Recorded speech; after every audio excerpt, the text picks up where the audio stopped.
તો ગાઈસ આપણે મસ્ત મજાની પહેલાં તો ચા બનાવી અને ચા પીશું. નોકરીથી ઘરે આવી છું, હવે ચા બનાવું, ચા પીવું. અને ચા કેવી પીવું ખબર? એકદમ મોડી.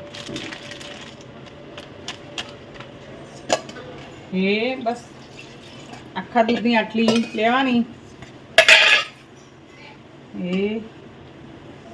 આટલી ખાંડ નાખવાની બસ.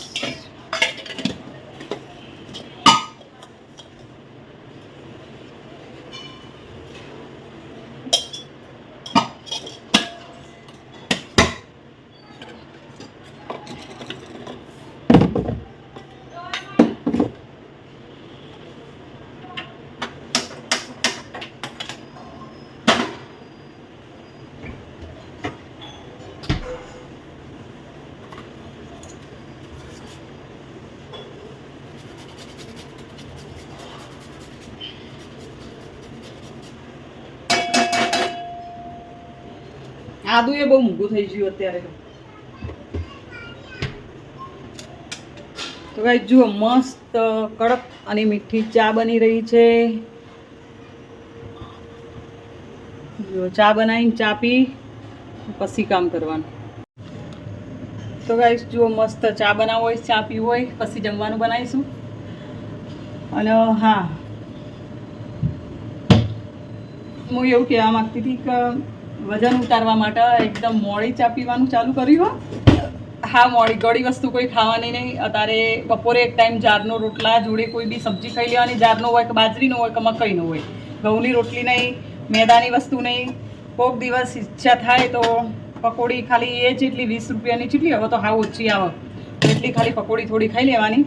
પછી બીજું કે એવા બધા નિયમો ચાલુ કરી દીધા છે કે પોતાના શરીર માટે ડૉક્ટર આપણને કહે પછી આપણે નિયમો ચાલુ કરીએ, એના કરતાં આપણે પહેલથી કરવા શું ખોટા.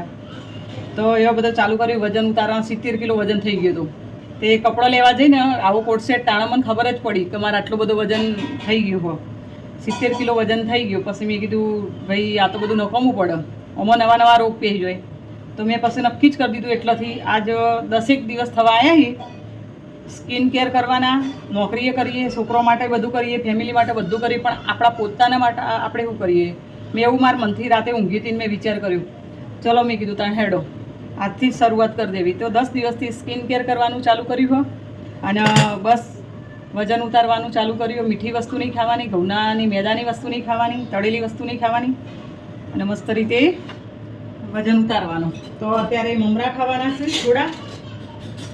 વિચારી ગયો મમરા, વઘારેલા મમરા નહીં આવતા પેકેટવાળા, એટલે મમરા ખોઈ અને બસ આમ તો કાકડી હોય, ટોમેટું હોય, એ બધું ખાવું. એવું કરીને રાત કાઢી દેવાની મસ્ત રીતે, ભૂખ્યું નહીં રહેવાનું. પહેલાં તો ચા બનાવું, મસ્ત મોડી ચા બનાવી. હવે ચા પીશું. જુઓ ચા કેટલી મસ્ત, જુઓ આટલી ચા પીવાની બેઠા બેઠા. ગાઈસ તમે પણ ચલો ચા પીવા માટે. હું પણ ચા પી લઉં છું. ચા પીને પછી બીજી વાત.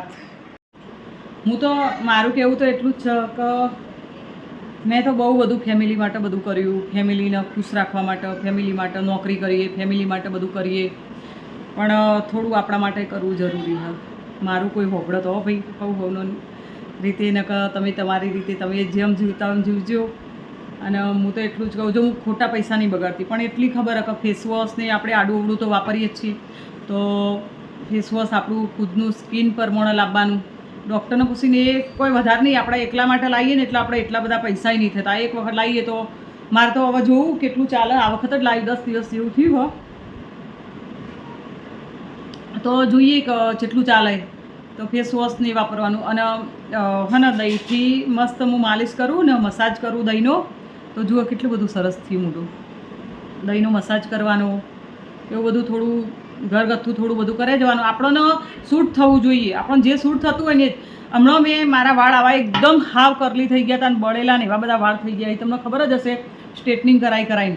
તો મારા વાળમાં તમને થોડો ઘણો સામાન્ય ફરક લાગતો હશે, એકદમ ના લાગે. પણ મેં શું કર્યું હું તમને કહું. મેં એવું કર્યું, મેં હે ને ChatGPTને પૂછ્યું. મને તો સાચું કહું, બસ મને એવું લાગે કે મારા જોડે કોઈ માણસ બેઠું હોય ને હું એને બધું પૂછીને ડૉક્ટર જ આપણા જોડે કેવા બેઠા તો આપણે ડૉક્ટરને પૂછીને બધું કરીએ ને એવી રીતે. તો મેં પૂછ્યું કે મારા વાળ માટે આવા કરલી વાળ માટે હું એક વિડીયોમાં મેં જોયું હતું તો કે દહીં સારું.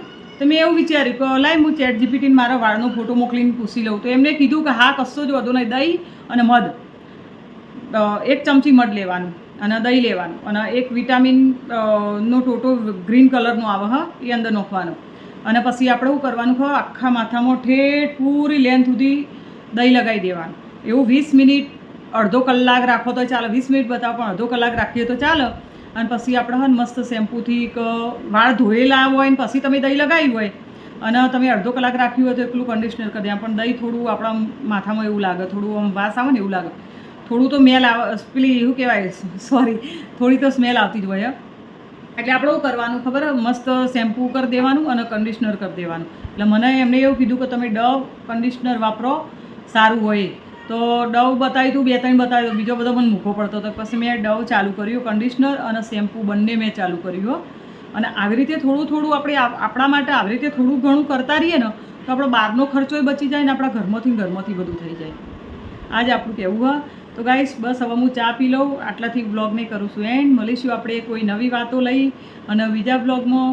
તો મારા બ્લોગ જોવાનું ચાલુ રાખજો અને ગમે તો મને કોમેન્ટ કરજો કે મેં તમને બતાવ્યું એમાંથી તમને કયું યોગ્ય લાગ્યું તો મને કોમેન્ટ કરજો જરૂર. મને કોમેન્ટ કરો ને તો મને એવું રહેશે કે ના તમે મને કોમેન્ટ કરી હતી અને હું તમને જવાબ આપે, અમે કોમેન્ટનો જવાબ આપે.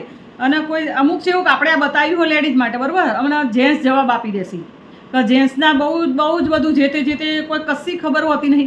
અને અમુક અંદર એવી કોમેન્ટ કરો તો હું જેન્ટ્સના આ એવી રીતે, હા તમે તમારા ઘેર તમે તમારા પત્નીને, તમારી બેબી હોય કે તમારે કોઈ મમ્મી હોય કે તમે એમને કહેશો અને એ પૂછવા માગતા હશે તો હું જવાબ આપી. પણ તમે મને ખોટી રીતે કોમેન્ટ કરશો ને તો હું સીધું બ્લોકમાં જ જવા દે, હું કોઈ જવાબ આપવાની નહીં, બરાબર. હર મહાદેવ. મળીશું આપણે આવા નવા બીજા બ્લોગ લઈને. જય શ્રી કૃષ્ણ.